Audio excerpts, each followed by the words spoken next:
Which of these forms of transport do you think is my favourite? An open coach, an open-topped car with a pretty girl in the back, on horseback,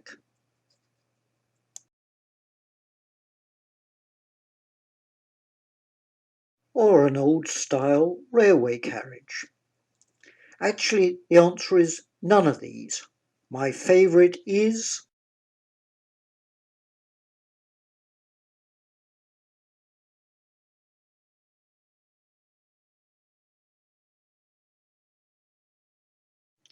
Yes, legs really are my favourite. They can take you to the tops of mountains and hills. They can also take you to scenes of great tranquility.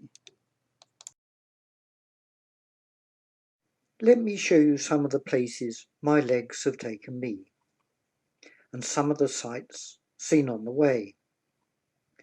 First we look at a water meadow in West Sussex, near the River Arun, with the South Downs in the background. Typical wildlife is a rabbit.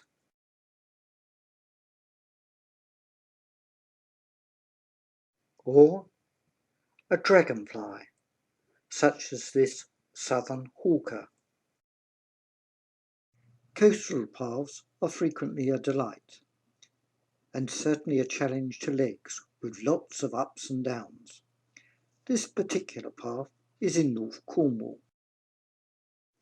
Certainly the North Cornish coast can provide some really wonderful panoramas.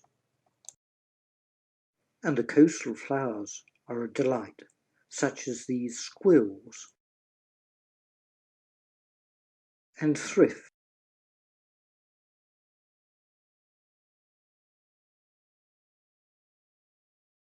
And with the right weather, butterflies, such as these wall butterflies.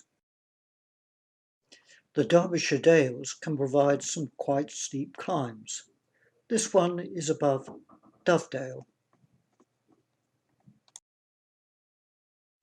Among the wildflowers to be seen growing in these dales is the musk thistle. It is not a particularly common thistle, but grows well in the dales. My legs have also enjoyed walking in the Yorkshire Dales. This is Gordale Scar, which is a collapsed cave system.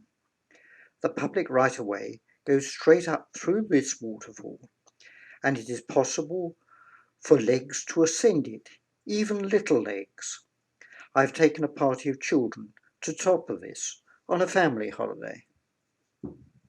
The most famous feature of the Yorkshire Dales is Malin Cove.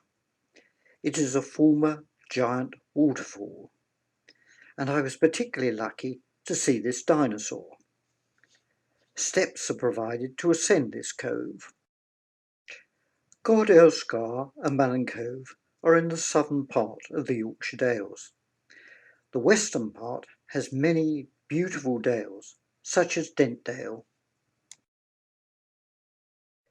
The northwestern part of the Yorkshire Dales contains my favourite wild flower, a grass of Parnassus. Bordering the eastern coast of Yorkshire are the North York Moors, which are seen at their best when the heather is fully out.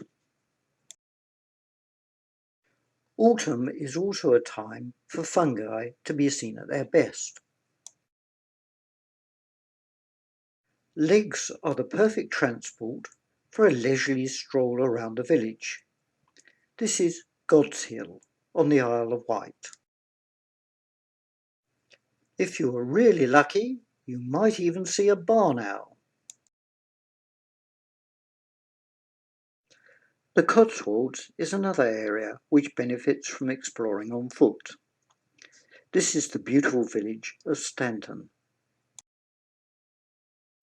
And in the summer, the Cotswolds have much to enjoy. This is a damselfly.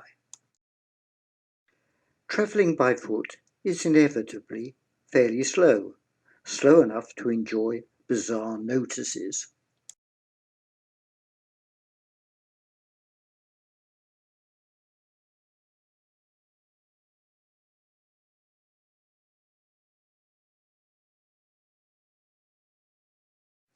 And my favourite notice from a remote hamlet on Dartmoor.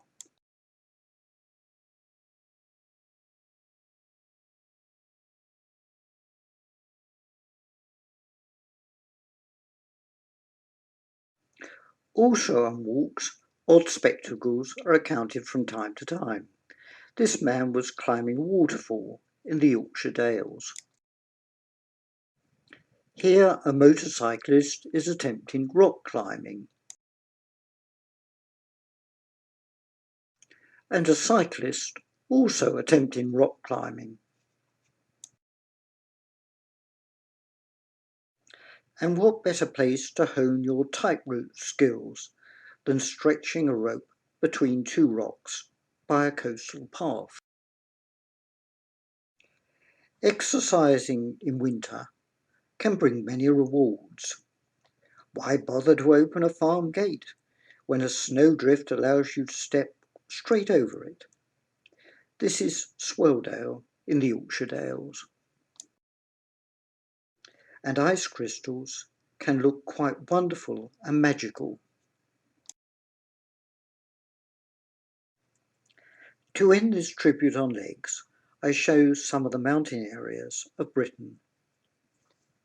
The first two pictures are taken on the Isle of Arran in Scotland. And now to the Lake District. First, Derwent Water. Below, Skiddaw.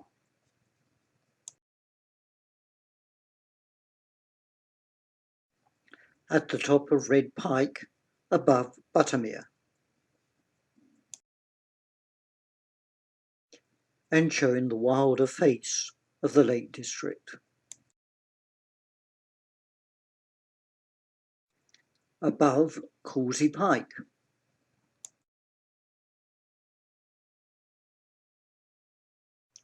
A view above the Langdales.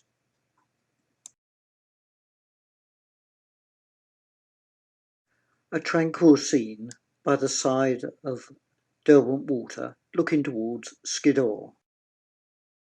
Finally, a salute to the joy of lakes as a transport system. We certainly couldn't manage without them.